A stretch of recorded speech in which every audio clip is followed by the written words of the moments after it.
당신은 미국인인데 왜 그렇게 한국을 좋아하는 거야? 난 정말 이해할 수 없어. 여기 남편을 따라 얼마 전 한국으로 오게 된 일본 여성이 있습니다. 한국에 오면서 걱정이 굉장히 많았던 이 일본 여성은 한국에 도착하자마자 충격적인 현실을 마주하고 일본에 가기 싫어졌다고 하는데요. 대체 무슨 일이 있었던 걸까요? 오늘의 사연 시작합니다. 안녕하세요. 저는 6개월 전 남편을 따라 일본에서 한국으로 온 일본 세댁 나오미입니다. 제 남편은 미국인인데요. 글로벌 기업의 일본 지사에 있을 때 저와 연애를 했고 1년 전 결혼을 했습니다. 남편은 절 많이 사랑하고 또 좋은 사람인데 최근에 정말 좀 꼴보기 싫었던 순간이 있었어요. 바로 한국 발령을 받았을 때예요. 남편은 무슨 복권 당첨이라도 된 듯 환호를 하더라고요. 저는 그 모습을 보며 몹시 서운했습니다. 남편이 미국으로 돌아가는 것도 아닌데 왜 그렇게 한국에 가는 걸 좋아하냐고요? 남편은 한국 근무 경험이 있거든요. 한국에서 3년간 일하다가 일본 지사로 발령받았던 건데 그래서인지 남편은 한국과 일본을 비교하며 일본에서의 생활에 불만이 많았어요. 연애 때부터 종종 그랬어요. 이것도 불편하다, 저것도 불편하다, 이건 한국에 비해 너무 뒤처져 있다 등등이요. 저랑 결혼하지 않았으면 한국으로 돌아갈 수 있는 방법을 찾았을 거라고 하기도 했고요. 이런 말을 들을 때마다 한국에서 고작 3년을 살아본 게 다고 어차피 한국이나 일본이나 남편에게는 모두 외국인데 내 모국을 왜 그렇게 싫어하나 싶어서 서운한 감정이 들곤 했죠. 미국과 일본을 비교한 것도 아니고 한국과 일본을 비교하니 그러면 한국 여자랑 결혼하지란 생각이 들 때도 있었고요. 처음엔 아무래도 외국 생활이니 힘들겠지 하고 한 귀로 듣고 한 귀로 흘렸는데 나중엔 일본을 저렇게 싫어하는데 일본인인 나도 싫어지는 건 아닐까 하는 의문이 들곤 했죠. 그러다 보니 점점 싸움 횟수도 늘어났습니다. 그런데 한국 발령을 받자마자 환호성을 내지르며 기뻐하는 걸 보니 모국을 떠나 한국으로 가야 하는 제 걱정은 안 되나 싶어 너무 서운한 거예요. 게다가 한국은 저와 남편 둘 다 외국인 신세가 되잖아요. 남편이 3년간 한국 생활을 해서 어느 정도 한국어를 한다지만 아주 유창하진 않고 저는 한국어를 새로 배워야 하는 입장입니다. 그리고 남편은 그나마 한국 생활에서 알고 지냈던 동료라도 있지만 저는 아무런 연고도 없는데 저렇게 생각이 없나 싶었죠. 한국에서 대체 어떻게 살아야 할지 막막했는데 남편은 아주 신났더라고요. 주말을 이용해 한국을 왔다 갔다 하며 한국에 살 집을 구하고 이것저것 주문을 하고 한국에 가는 날짜를 카운트하는 남편을 보고 있자니 속이 부글부글 끓었습니다. 남편은 제가 한국에서의 생활에 잘 적응할 수 있을 거고 한국에서 지내다 보면 일본에 다시 돌아가고 싶지 않을 거야. 나는 미국보다 한국이 좋더라고. 하는데 웃기지도 않았죠. 어쨌든 좋은 경험이 있던 곳으로 돌아가는 거니까 설레서 저러겠지 하고 꾹꾹 감정을 눌러둔 채 한국으로 출발했습니다. 이때까지는 서러운 감정과 불만, 걱정, 두려움들이 온통 뒤섞였던 것 같아요.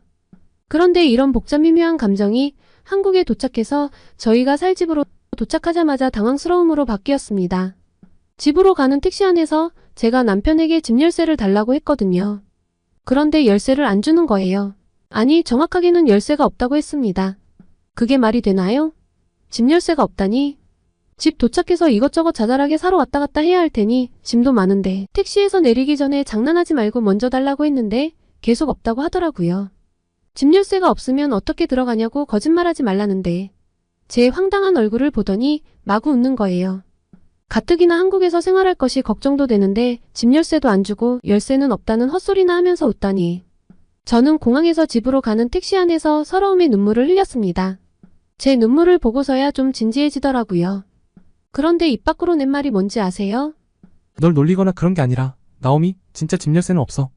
진짜 짜증이 났습니다. 말도 안 통하는 타국에서 정말 왜 그럴까요? 남편은 저를 달래며 진짜 없는데 없는 걸 어떻게 있다고 하냐며 도착해보면 알 거라고 그만 울라고 하더라고요. 그리고 도착한 아파트 앞에서 저는 깜짝 놀랐습니다. 공동현관을 들어가는데 비밀번호를 치고 들어가고 현관문 앞에서도 그냥 비밀번호만 찍고 들어가더라고요. 일본은 공동현관도 개인 집의 현관도 열쇠로 여는 곳이 아직도 많거든요. 좀 세련된 집이라면 열쇠 안에 칩이 내장되어 있어서 열쇠를 찍으면 문이 열립니다. 비밀번호 도어락을 쓰는 곳들도 있다고는 하는데 제 주변에서는 거의 본 적이 없어요. 일본은 도어락이 아주 보편화되어 있진 않거든요. 열쇠가 더 안전하다고 생각하는 경향이 있죠. 제 본가만 해도 열쇠를 쓰거든요. 한국 드라마를 볼 때 현관문이 삐리릭 하는 소리를 내며 열리고 잠기는 장면을 보긴 봤지만 비밀번호를 찍고 들어가는 도어락일 거라곤 생각을 못했습니다. 열쇠로 열면 저런 소리가 나는 문이구나 라고 제멋대로 생각을 했죠. 정말 당황스러웠고 그 다음은 무서워졌습니다. 보안 문제가 괜찮을까 싶었어요. 처음엔 밤에 잠을 제대로 못 잔 날도 있을 정도였죠. 물론 지금은 두 발 뻗고 잘 잡니다. 치안에 대해서는 문제가 없는 나라라는 걸 아니까요. 경험해보니 충분히 안전하고 또 열쇠 뭉치를 들고 다니지 않아도 되니 편리한 방식인데 왜 일본은 이런 비밀번호 도어락이 많이 퍼지지 않았을까요? 남편은 종종 일본은 너무 변화가 느리고 답답하다고 이야기를 하곤 했어요. 일본에 대한 안 좋은 이야기들이라 대충 듣고 넘겼는데 이런 걸 이야기하나 싶었습니다. 사실 경험해보니 저도 이제 열쇠 뭉치는 못 들고 다닐 것 같아요. 일본에서 열쇠를 잃어버리면 열쇠 수리를 해주는 분이 오는 것만 최소 2-3시간이 걸리는데 비용도 최소 50만 원은 들거든요. 열쇠 종류에 따라 90만 원 가까이 나오는 경우도 있어요. 사실 현관문 열쇠가 없으면 긴급한 일이니 부르는 게 값이니까요. 듣자 하니 한국도 원래는 열쇠를 썼는데 굉장히 빠른 시간 안에 도어락으로 대부분 교체되었다던데요. 한국 분들은 도어락으로 교체될 때 거부감이 없었는지 궁금합니다. 제가 한국에 와서 사귄 제 또래 한국인들은 어렸을 때 열쇠를 쓰긴 했는데 어느 순간부터 도어락을 썼고 거부감이랄 것도 없이 그냥 다들 썼다고 하던데 맞나요? 한국 아파트와의 충격적인 만남은 여기서 그치지 않았습니다. 남편이 한국 집에서 꼭 필요한 것들은 미리 준비해줬는데 집 안으로 들어가서 첫인상은 크다였습니다. 일본에 비해서 뭐든 크더라고요. 평수도 더 넓고 전반적으로 냉장고도 크고 식탁도 커요. 일본의 집이 한국 집보다 평수가 작다는 건 알고 있었지만 한국의 가구 사이즈 자체도 크고 도로도 좀 더 넓고 전반적으로 나라가 좀 큰 느낌이에요. 처음엔 너무 휑하고 큰 거 아닌가 했는데 지금은 일본으로 돌아가면 갑갑함을 느낄 것 같네요. 미국인인 남편은 덩치도 크니 한국과 비교하자면 일본이 좀 답답하게 느껴졌을 거라는 생각이 들더라고요. 이렇게 시작된 한국 생활은 처음 걱정과 달리 생각보다 꽤 빠르게 적응을 했습니다. 요새 저는 오전에 집안일을 끝내고 오후에는 한국어학원에 가요. 그리고 지하철을 타고 남편 회사 앞 카페로 이동해 노트북으로 한국어 공부를 하다. 남편이 끝나면 같이 퇴근을 하는 재미에 푹 빠졌습니다. 이게 뭐가 특별하다고 일어나 싶으실 텐데 일본은 충전석을 갖고 있는 카페가 무척 적거든요. 한국에 온 지 얼마 안 됐을 때 곳곳에 있는 코드에 마음대로 코드를 꽂고 노트북을 하고 휴대폰을 이용하는 한국 사람들의 모습을 보고 문화 충격을 받았습니다. 일본에서는 꼭 직원에게 물어봐야 하고 가끔은 직원이 거절하기도 해요.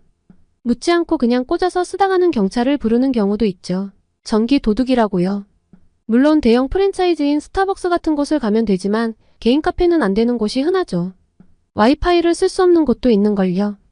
그래서 남편 회사 앞에 카페처럼 예쁘고 분위기 좋은 카페에서 이렇게 마음대로 충전을 하고 노트북을 쓰는 건 아직도 좀 어색합니다. 한국의 음식점에서도 이런 휴대폰 충전은 그냥 서비스 개념이더라고요.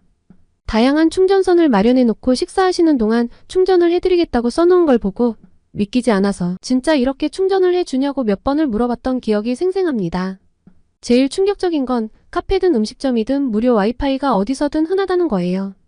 일본에서는 무료 연결이 가능한 경우가 없거나 연결이 되더라도 등록이 필요하거나 등록을 해도 자주 갱신해야 하거나 해서 사용이 원활하지 않을 수 있거든요. 솔직히 한국에 와서 보기 전까지 일본 사회의 문제점을 깨닫지 못했던 것 같아요. 그런데 이젠 한 번도 문제라고 생각해 본 적이 없던 것들이 점점 문제로 보였습니다. 카페에서의 전력 충전도 일본은 전력이 민영화가 되었지만 한국은 아닌 그런 차이들이 이런 사회의 모습을 만들어내는 것이 맞겠죠? 일본은 나쁜 전력 회사들이 담합을 해서 15%에서 40%까지 전기요금을 올려버렸어요. 오죽하면 전기세 때문에 일본 국민 3명 중 1명이 더운 여름날에 에어컨을 안 사용한다고 하겠어요.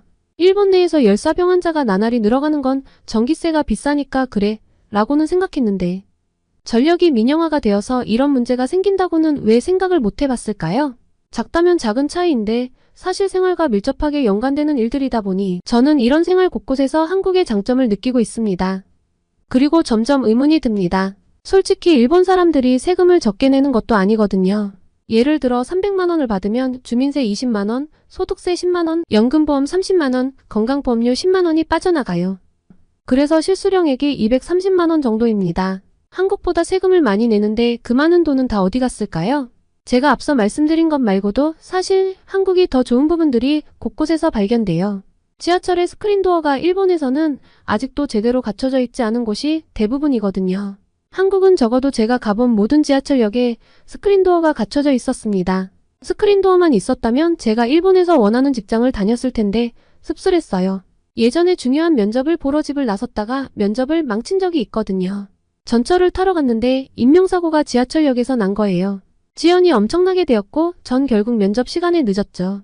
급한 마음에 제대로 대답도 못했고 어버버버 하다가 면접을 망쳤어요. 전철 플랫폼에 스크린도어만 있었어도 이런 일은 없었을 건데 말이죠. 일본은 스크린도어가 잘 없어. 삶을 비관한 사람들이 하필이면 아침 러시아워 시간에 전철에 몸을 던져 전철이 멈추는 일이 많거든요. 스크린도어 설치가 아주 어려운 일도 아닐 텐데 왜 못하는 걸까요? 게다가 한국과 일본은 관공서나 은행의 행정처리 속도도 정말 많이 차이가 납니다.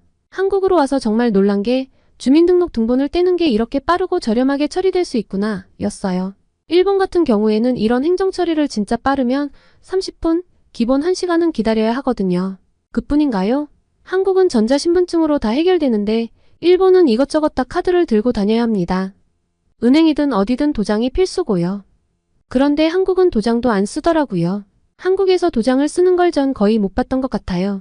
남편이 은행을 가서 일을 보는데 일 처리 속도가 빠른 건 물론 도장도 필요 없고 카드도 그 자리에서 바로 받는 걸 보며 저는 충격으로 얼어붙었습니다. 제가 너무 우물한 개구리처럼 살았던 걸까요? 인정하기 싫은데 남편 말처럼 한국과 비교하면 일본이 쓸데없이 시간이 오래 걸리고 불편한 부분들이 참 많아요. 한국이 했다면 일본도 할 수 있을 것 같은데 일본은 왜 생활 곳곳이 불편한 채로 놔둘까요? 그렇게 많이 걷어간 세금들은 다 어디 갔을까요? 제가 이런 이야기들을 일본의 가족들에게 하면 너 한국인 다 된 거냐며 우리는 별로 불편함을 못 느끼는데 왜 그래? 라고 하는데 일본의 가족들도 한국의 이런 면들을 제대로 경험하면 저처럼 충격에 빠지지 않을까요? 남편도 미국에서 한국으로 처음 왔을 때 저처럼 한국의 발전상에서 쇼크를 받았다고 해요. 미국도 행정처리 느리고 대중교통 치안 안 좋고 그러잖아요. 그래서 저같이 미국의 모든 것들이 한국과 비교가 되었다고 하네요.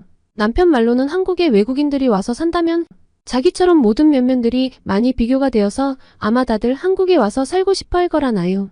저보고는 한국의 참맛을 알게 되었으니 너는 이제 일본에 가서 못 산다고 놀리는데 분하지만 솔직히 좀 인정해요. 얼마 전 부모님을 뵈러 일본에 갔다 왔는데 이런 불편함들이 너무 눈에 보여서 저도 모르게 한국과 비교를 하고 있었던걸요. 그리고 생활 전반 말고도 한국 사람들의 남다른 넉넉한 인품도 정말 저에게는 놀라워요. 이게 한국인들의 정인가 싶었는데요.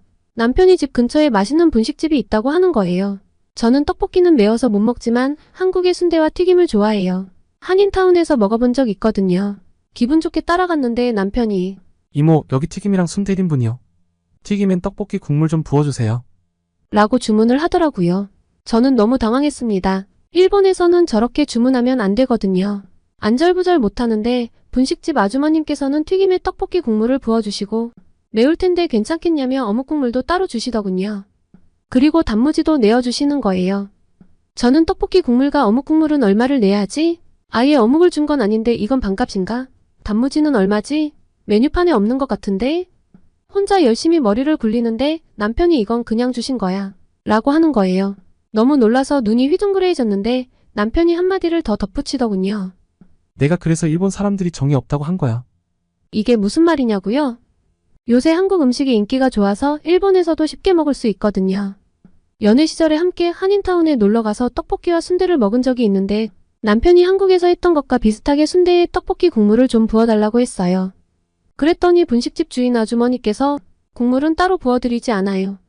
떡볶이 주문하세요 라고 거절하셨거든요.